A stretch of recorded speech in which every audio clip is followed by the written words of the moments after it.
अस्सलाम वालेकुम फ्रेंड्स। मैं सफदर ख़ान कियानी। आप देख रहे हैं मेरे channel voice of Kiyani. Channel पे आप न्यू है, चैनल को सब्सक्राइब कर दीजिए और बेल आइकन को भी क्लिक कीजिए ताकि तमाम वीडियोस आपको मिलती रहें। अब फ्रेंड्स, आज की इस वीडियो पे अभी हम थोड़ी फार्मर्स के अंदर एक डिपार्टमेंट होता है उसके हवाले से बात करेंगे। सवाल सामने आ रहा था कि हम क्वालिटी की बात कर चुके हैं, क्वालिटी डिपार्टमेंट को हमने डिस्क्राइब किया, वहाँ के ऑपरेशन हमने डिस्कस की, कैसे डेली प्लानिंग होती है, कैसे वहाँ के एनालिस्ट किस तरह काम करते हैं, क्या जॉब क्राइटेरिया होती है, क्या सेक्शंस होते हैं, हमने उन पर थोड़ी सी बात की थी। तो और डॉक्यूमेंट भी हम डिस्कस करते रहते हैं। तो ये सवाल था कि R&D क्या है, यानी रिसर्च एंड डेवलपमेंट जो होती है ये क्या है। फार्मा के अंदर एक डिपार्टमेंट एग्जिस्ट करता है और इसमें इनका क्या क्राइटेरिया होता है, इनके जॉब ऑब्जेक्टिव्स क्या होते हैं, किस तरह ये लोग काम कर रहे होते हैं, इनके यहाँ भी सेक्शन एग्जिस्ट करता है, क्या है क्या नहीं। तो उस हवाले से आज हम थोड़ी सी बात करेंगे कि फार्मा के अंदर रिसर्च एंड डेवलपमेंट का जो डिपार्टमेंट होता है जिसको हम R&D कहते हैं वो क्या होता है। ये बहुत सी इंडस्ट्रीज में एग्जिस्ट करता है और बहुत सी में नहीं भी होता। जो बड़ी ऑर्गेनाइजेशन है उनके यहाँ R&D का सेक्शन होता है और वो डेवलपमेंट का काम करते हैं और उसको पर्टिकुलरली लेकर चलते हैं। बेसिकली अगर इसको हम थोड़ा सेक्शन के से बात करें तो R&D जो होती है इनका बेसिकली काम होता है रिसर्च एंड डेवलपमेंट का। जो आपकी कंपनी में न्यू प्रोडक्ट डेवलप हो रही होती हैं, जो आप न्यू प्रोडक्ट लॉन्च करते हैं, न्यू फॉर्मुलेशन सामने लेके आते हैं, उन प्रोडक्ट पे जो वर्किंग हो रही होती है ये बेसिकली R&D के सेक्शन में होती है। R&D के अंदर ये R&D में भी सेक्शन वाइज काम हो रहा होता है। वहाँ पे भी एक टीम होती है, वहाँ के भी एक मैनेजर होता है, वहाँ पे भी इंचार्ज होते हैं, वहाँ सेक्शन होता है, एक बहुत बड़ा डिपार्टमेंट होता है। और एक यहाँ पे जो एलिजिबिलिटी क्राइटेरिया होता है वो भी मोस्टली जो है QC से ज़्यादा क्वालिफाइड लोग भी होते हैं और QC जैसे लोग भी होते हैं। QC में नॉर्मली फार्मासिस्ट और MSc केमिस्ट्री लोग काम कर रहे होते हैं। तो यहाँ पे भी MSc केमिस्ट्री भी होते हैं, MPhil लोग भी होते हैं, इवन के PhD लोग भी काम कर रहे होते हैं। ये बेसिकली मोर क्रिटिकल, मोर सेंसिटिव है क्योंकि आप रिसर्च बेस्ड वर्क होता है। ये ऐसा रूटीन जॉब नहीं होता जैसा आप फार्मा की किसी QC के अंदर काम कर रहे होते हैं। QC के अंदर, और इसमें डिफर सिर्फ यही है कि QC जो है आपकी रूटीन टेस्टिंग कर रहा होता है, रूटीन के आपके सैंपल आते हैं, आप कमर्शियल बेच एनालाइज कर रहे होते हैं।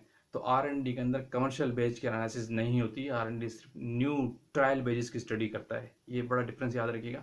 R&D का जो मेन फोकस है वो कमर्शियल बेच को टेस्टिंग नहीं करता। आप QC के अंदर कमर्शियल बेच की टेस्टिंग हो रही होती है, जिनसे आपकी लाइन चल रही होती है, प्रोडक्शन चल रही होती है।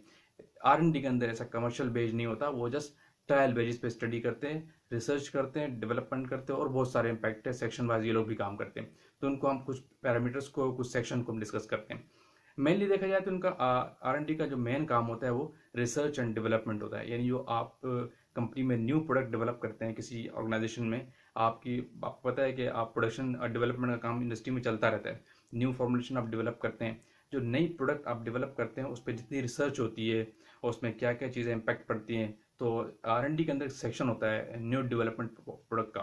तो वो सेक्शन, इस सेक्शन के अंदर ये चीज़ें हो रही होती है, यानी जो न्यू प्रोडक्ट है उनको डेवलप करना, उनकी फॉर्मुलेशन देखना, उनके ऊपर जो इम्पैक्ट है उनका क्या है, वो सारी स्टडी इसी R&D के लोग कर रहे होते हैं।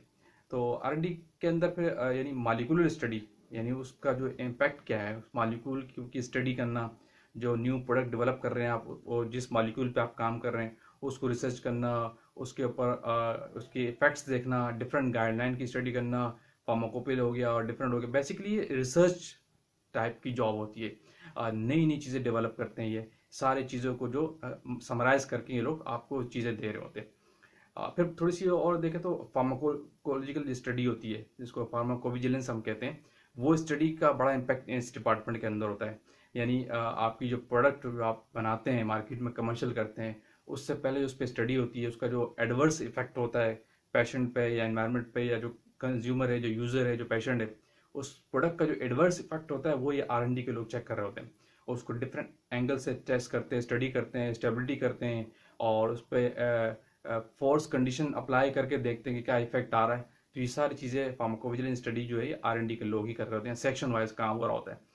फिर जो आप डिफरेंट जो बेजेस बनाते हैं, जैसे आपके कमर्शियल बेज बनते हैं प्रोडक्शन के अंदर, जो RQC टेस्ट कर रहा होता है, प्रोडक्शन बनाती है, R&D के लोग अपना ट्रायल बेज बनाते हैं। इनकी अपने स्मॉल स्केल के पायलट बेजेस की मैन्युफैक्चरिंग हो रही होती है, याद रखिएगा। ये लोग अपने ट्रायल बेज बनाते हैं, डेली इनके बेज बन रहे होते हैं डिफरेंट डिफरेंट। तो ये उनकी स्टडी की रिसर्च में लोग कर रहे होते हैं। यानी इसके अंदर एक सेक्शन होता है जो ट्रायल बेच की मैन्युफैक्चरिंग करता है। कुछ लोग रिसर्च बेस्ड स्टडी में काम कर रहे होते हैं सेक्शन वाइज, न्यू डेवलपमेंट कर रहे होते हैं, और कुछ लोग section wise trial batch manufacturing कर रहे होते हैं, ये याद रखिएगा। तो इनके अपने ट्रायल बैच बनते हैं और उनकी रिसर्च करते हैं, डेवलपमेंट करते हैं और उसकी पूरी स्टडी चेक करते हैं।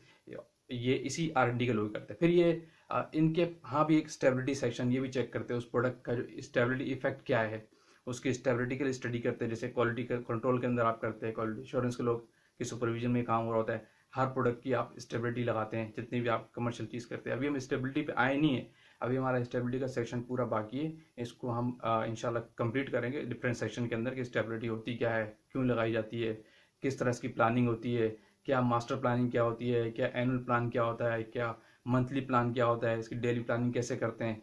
तो ये अभी बहुत हमारा सेशन बाकी है पूरा स्टेबिलिटी का, इंशाल्लाह इसको हम डेप्थ में डिटेल में डिस्कस करेंगे। तो R&D के अंदर भी लोग स्टेबिलिटी स्टडी करते हैं प्रोडक्ट की, जो ट्रायल बैच ये लोग बना रहे होते हैं। फिर बहुत इंपॉर्टेंट चीज़ एक जिसको हम कहते हैं मेथड वैलिडेशन। जो आपके न्यू मेथड होते हैं किसी भी प्रोडक्ट के, आप मेथड डेवलप करते हैं, तो जो भी नया मेथड होता है, जो डेवलपमेंट के काम होते हैं, वो ही R&D के लोग ही करके क्वालिटी कंट्रोल वालों को दे रहे होते हैं।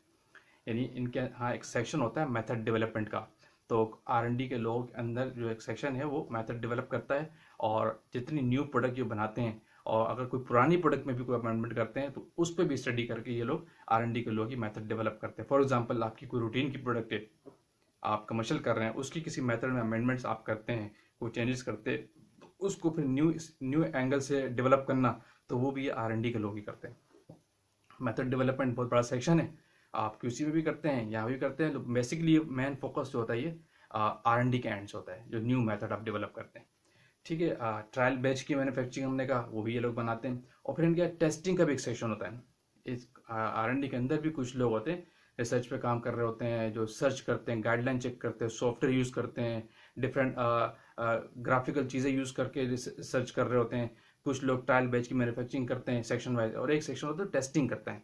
इनके यहाँ भी टेस्टिंग होती है, R&D के अंदर बाकायदा टेस्टिंग होती है। और इनकी किसकी टेस्टिंग करती हैं लोग? अपने ट्रायल बैच की स्टडी की। और ठीक है, इनके पास जो ट्रायल बैच मैन्युफैक्चरिंग होता है, जो रिसर्च के बैच होते हैं, जो डेवलपमेंट के बैच होते हैं, उनकी टेस्टिंग भी ये लोग खुद करते हैं। इनके यहाँ अपने इंस्ट्रूमेंट भी होते हैं। R&D के अंदर अपनी सारी टेक्निक्स इस्तेमाल हो रही होती है, अपनी टेक्निक्स रखते हैं। इनके सेक्शन के अंदर भी इंस्ट्रूमेंट होगा, यानी HPLC भी हो सकता है, जो इंस्ट्रूमेंट QC के अंदर आप यूज़ करते हैं, ऐसे ही इनके पास भी सारे इंस्ट्रूमेंट होते हैं। समटाइम्स कुछ इंस्ट्रूमेंट की अगर डेफिनेशन है तो या तो QC में भी यूज़ करते हैं, लेकिन इनका अपना एक सेक्शन होता है इंस्ट्रूमेंट का, और ये सारे इंस्ट्रूमेंट HPLC हो गया, GC हो गया, ये लोग भी अपने इस्तेमाल करते हैं। और टेस्टिंग के सेक्शन के अंदर इनकी अभी टेस्टिंग होती है। फिर यहाँ पे एक माइक्रोबायोलॉजिकल इफेक्ट भी देखते हैं। जैसे आप QC के अंदर कमर्शियल बेस पे माइक्रोबायोलॉजी स्टडी करते हैं, तो वो जो माइक्रोबायोलॉजिकल स्टडी जब QC में कर रहे होते हैं, उसके जो एडवर्स इफेक्ट की स्टडी जो होती है, ये R&D के लोग आपको करके देते हैं। R&D के अंदर भी माइक्रोबायोलॉजिस्ट, MSc माइक्रोबायोलॉजिस्ट जो है वो भी काम करते हैं, और केमिस्ट्री के लोग भी होते हैं, और फार्मासिस्ट भी होते हैं, MPhil भी होते हैं, PhD भी होते हैं, और MSc लोग भी होते हैं। इन तीनों कैटेगरी के लोग काम करते हैं। यानी MSc केमिस्ट्री भी R&D के अंदर होते हैं। ज़्यादातर सीनियर लोग होते हैं यहाँ पे, एक्सपीरियंस लोगों को R&D में लिया जाता है। फ्रेश भी आते हैं, लेकिन ज़्यादा रिसर्च बेस्ड वर्क है तो थोड़ा सीनियर लोगों को यहाँ पे लिया जाता है। MSc केमिस्ट्री भी होंगे, MPhil भी होंगे, PhD भी होंगे, फार्मासिस्ट भी होंगे, और माइक्रोबायोलॉजी MSc के लोग भी होते हैं। क्योंकि किसी प्रोडक्ट की जो माइक्रोबायोलॉजिकल इफेक्ट्स होते हैं, तो वो ये इस माइक्रोबायोलॉजी के सेक्शन में होती है स्टडी, जो R&D के अंदर अपना एग्जिस्ट करता है।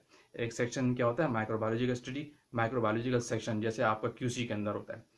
ठीक है, फिर थोड़ी सी और आगे जाएं, जो आपकी जो प्रोडक्ट जो होती है, जो डेवलपमेंट करके मार्केट में आप कमर्शियल कर, उसका डोजेज फॉर्म जो होता है, वो स्टडी करके भी R&D के लोग देते हैं कि इस प्रोडक्ट का क्या मिलीग्राम पर ग्राम जाएगा, कितने मिलीग्राम की टैबलेट ये होनी चाहिए, और कितने पर ml का सीरप है आपका, कितने मिलीग्राम पर ml का सीरप है। मीन्स के जो डोजेज फॉर्म होती है आपकी मार्केट में कमर्शियल जॉब करते हैं, उसकी स्टडी जो होती है वो किस बेस पे दी जाती है, वही R&D के लोग आपको स्टडी करके आपके पास प्रोवाइड कर रहे होते हैं। तो इसी तरह R&D के अंदर पूरे सेक्शन है, इस सेक्शन में स्टडी करते हैं, रिसर्च बेस्ड स्टडी होती है, और थोड़ा डिफर है बस क्वालिटी कंट्रोल के लिहाज से। वो कमर्शियल बेस पे स्टडी करते हैं, और कमर्शियल बेस की स्टेबिलिटी कर रहे होते हैं, कमर्शियल बेस की इन प्रोसेस कर रहे होते हैं। R&D के लोग जो अपने ट्रायल बेच की स्टडी करते हैं, ट्रायल बेच की डेवलपमेंट करते हैं, न्यू मेथड की डेवलपमेंट करते हैं, और न्यू मॉलिक्यूल्स पर रिसर्च करते हैं, और क्या कहते हैं, अपने एरिया के अंदर डिफरेंट, इनके पास टेस्टिंग भी है, स्टेबिलिटी भी है, इंस्ट्रूमेंटेशन है, सारी चीज़ें होती हैं। तो इन सिंपल वर्ड ये है कि R&D जो है क्वालिटी कंट्रोल से डिफर यूँ है ये थोड़ा सा रिसर्च पे वर्क करते हैं। एरिया वाज वैसे भी इनके पास सेक्शन वैसे ही होते हैं जैसे क्वालिटी कंट्रोल के अंदर होते हैं, लेकिन इनका थोड़ा सा डिफरेंस ये होता है, ये ट्रायल बैच मैन्युफैक्चरिंग करते हैं। क्यों?